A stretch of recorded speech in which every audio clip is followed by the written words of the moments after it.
হরতালের সমর্থনে রাজধানীর বিভিন্ন অলিতে-গলিতে বিচ্ছিন্ন কয়েকটি মিছিল বের হয়।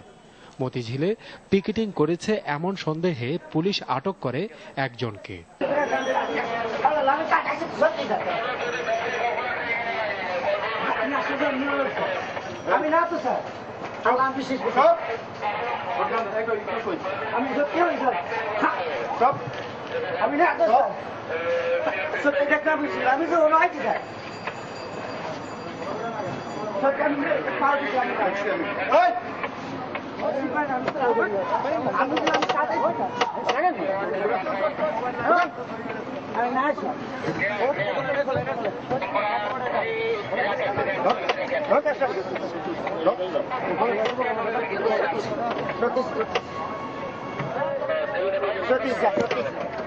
এর আগে মগবাজার এলাকায় বিক্ষোভ মিছিল বের করে জামায়াতের কর্মীরা।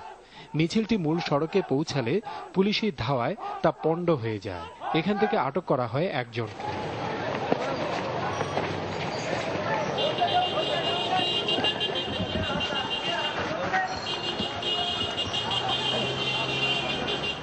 সকাল থেকে নয়াপল্টন এলাকায় বিএনপির কেন্দ্রীয় কার্যালয় পুলিশ ও নিরাপত্তা বাহিনীর সদস্যরা ঘেরাও করে রাখে। সারাদিনই তাই দলের নেতাকর্মীরা সময় কাটান অবরুদ্ধ অবস্থায়। সারাদিন বিএনপির কেন্দ্রীয় কার্যালয়ের সামনে যত নেতাকর্মী দেখা গেছে তার চেয়ে কয়েক গুণ বেশি দেখা গেছে পুলিশ বাহিনীর সদস্যদের। পুলিশের ঊর্ধ্বতন কর্মকর্তারা বলছেন, যে কোনো ধরনের অপ্রীতিকর ঘটনা এড়াতেই এত অধিক সংখ্যায় পুলিশ মোতায়েন করা হয়েছে। তবে কেন বিএনপি নেতাকর্মীদের পার্টি অফিসের বাইরে এসে কোনো কর্মসূচি পালন করতে দেওয়া হচ্ছে না, এ ব্যাপারেও পুলিশের ঊর্ধ্বতন কর্মকর্তারা বলছেন তারা চান না কোনো অপ্রীতিকর ঘটনা ঘটুক।